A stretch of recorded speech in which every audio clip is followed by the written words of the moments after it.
Never before in the history of Brawl 9 has this happened. A fully customizable and easily usable, I hope, toon shader. And this is not a fake toon shader that uses a direction like a normal, not normal map. What do you call it? Like a like a camera map, like an environment texture, whatever. It doesn't use a sphere map. This is fully integrated into Wii's engine, and you can use it very easily. So I would like to go over how this works and what we can get from this. So uh, this this file right here, this texture, it's kind of like the Godfather texture. Anything going from this top left part to the top or bottom right, yeah, is the gradient, if you will. On the actual character, the top left is the dark zone, I believe you could call it. It's like where lighting does not get hit. So I know this looks like it's just angular, but if you had a second light that was over here and had enough brightness values on the model, it would actually show up too. This is only limiting to 2 stages, so you're not going to get much, fidelity in here. But I'd like to show you some different examples of how this can be used. So alrighty, so we're inside of the file that I have prepared. These are extra layers.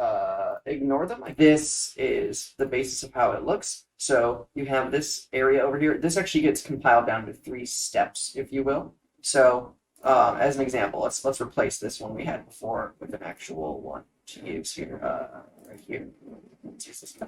So like this one is the base, bread and butter. It has 3 steps. You have a full bright, you have a not full bright, and then you have a black. So you can see that gets flat. In this area here, if you open up this gradient, you can actually edit this. And I set it up so that it was just colors. So like wherever there's 2, you want to edit both those colors. So like for example, if I go in here and I edit this band, and I want it to be red, like bright ass red, I can do that. And so I'll take this, I would save the shader. Let's save it as self shade map and put it on the desktop. So if I open up this and place that texture, you can see you don't want you need the color. So you can see now the reason these are here is just because the texture is color now, so you're gonna have this like green or pink or whatever going on there. But you can see you now have this red band in that area. And you can also add other colors. So I'm going to skip to that in a sec. But okay, so here is Temple, and you can see that the lighting is coming from this direction. You have the sphere attached to Charizard to show where the lighting direction is coming from. You can see that it's got 2 stages of shading coming on them. So if the light was animated, this would actually reflect those changes, but it is not. So ignore that. Let's go back. We've got that version. We've got... Which one is this? Let's find out. Ready, go!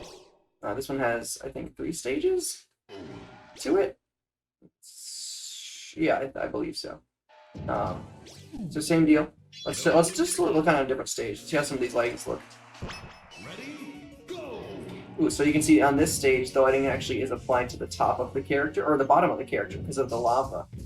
So the shading is actually going to end up on top of Charizard.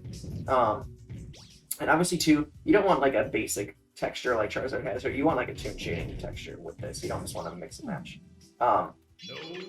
That's why for the third one, there we go. Ready, go! So for this one, I just took the Smash 3C Charizard and I applied it. And also, don't worry about these little artifacts in the back of the character that happen sometimes. They're not going to be in the camera view. So it will always look nice from the playing camera, I should say. But you can do more than just black and white with these, obviously, as we talked about. So if I load this guy, pretty sure it's the correct name. Ready, go! Yeah. So this is just testing on with some random example colors. It gets some interesting results for sure. I won't know if this would be useful, this specific texture. But this shows, you can tell where each band is. Let's do one last test. So, you can see here, I have a light in the middle of the stage that actually is applying. So if I move over, and you can see, as the lights turn off too, I have but where it's supposed to be black, it's actually white on this character. So as the lights turn off, it will get brighter.